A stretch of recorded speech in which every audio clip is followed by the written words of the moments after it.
FIFA resmi mengumumkan Uni Emirat Arab jadi tuan rumah playoff dadakan bulan Mei. Indonesia kembali dapat kerugian. Netizen, kirain AFC waras, ternyata cuma mau lolosin negara tim tank.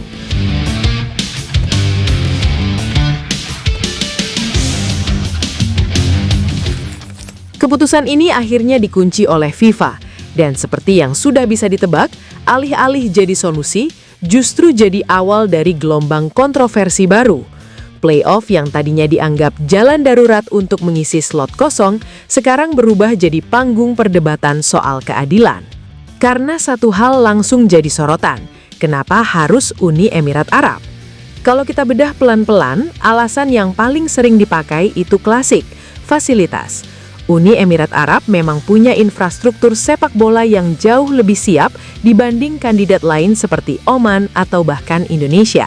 Stadion berstandar internasional, akses penerbangan global yang gampang, hotel kelas dunia, keamanan yang stabil, sampai pengalaman jadi tuan rumah event besar.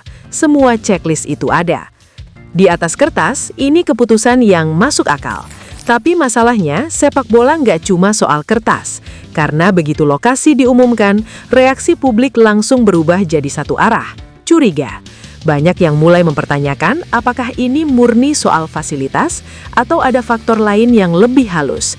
Apalagi kalau kita lihat, tim yang diuntungkan dari sisi geografis, ya itu lagi, kawasan Timur Tengah. Dan di titik ini, nama AFC ikut terseret. Harapan publik ke AFC sebagai penjaga keseimbangan di Asia seolah runtuh. Komentar-komentar sinis bermunculan, mempertanyakan kenapa konfederasi yang harusnya netral justru terkesan membiarkan keputusan ini berjalan tanpa perlawanan berarti. Masuk ke poin pertama, drama dan reaksi publik. Media sosial langsung panas.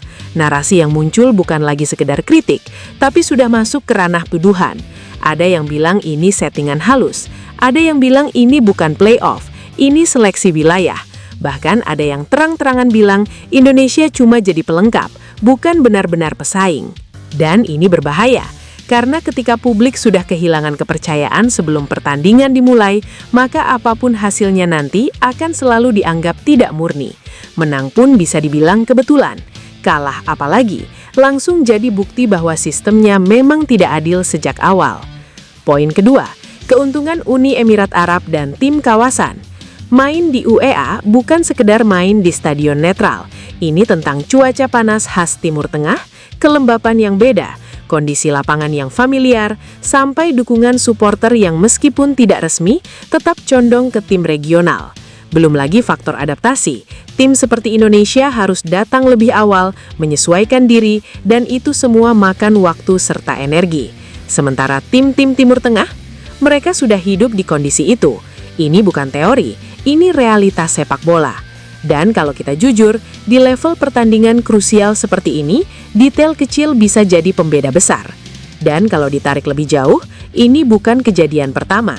Sebelumnya, di round 4 kualifikasi, tuan rumah yang ditunjuk juga datang dari kawasan yang sama, Saudi Arabia dan Qatar. Dua negara dengan kekuatan finansial besar, fasilitas elit, dan tentu saja kedekatan geografis dengan tim-tim Timur Tengah lainnya.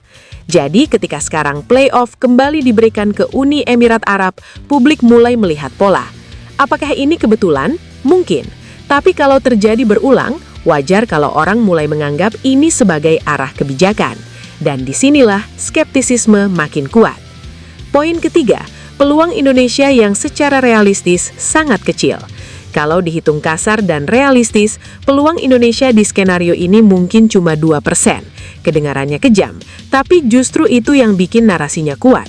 Karena Indonesia bukan cuma harus menang di kondisi yang tidak menguntungkan, tapi juga harus melewati tekanan mental yang luar biasa.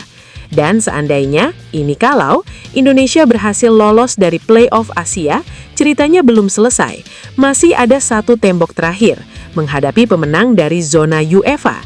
Dan kita tahu, kualitas tim Eropa itu seperti apa. Jadi jalurnya bukan cuma berat, tapi berlapis. Dari Asia saja sudah harus melawan kondisi, lalu lanjut menghadapi tim dengan level permainan yang secara historis jauh di atas kita. Ini bukan pertandingan, ini seperti survival mode dalam sepak bola. Poin keempat, narasi skeptis dan potensi agenda tersembunyi. Disinilah diskusi mulai jadi panas. Banyak yang mulai mengaitkan keputusan ini dengan kepentingan yang lebih besar, pasar, sponsor, bahkan politik sepak bola. Timur Tengah dalam beberapa tahun terakhir memang jadi pusat investasi besar di dunia olahraga, dari liga, klub, sampai event internasional. Jadi ketika mereka terus mendapatkan panggung dari round 4 di Saudi Arabia dan Qatar sampai playoff di Uni Emirat Arab, narasinya jadi semakin kuat. Kawasan ini bukan cuma jadi tuan rumah, tapi seperti sedang diposisikan sebagai pusat baru sepak bola internasional. Tentu tidak ada bukti konkret yang bisa langsung mengiyakan semua tuduhan itu. Tapi masalahnya, sepak bola modern sudah terlalu sering diwarnai keputusan yang aneh tapi nyata. Jadi skeptisisme itu muncul bukan tanpa alasan. Dan Indonesia ada di tengah semua itu. Di satu sisi, ini kesempatan langka. Di sisi lain, ini juga bisa jadi jebakan ekspektasi.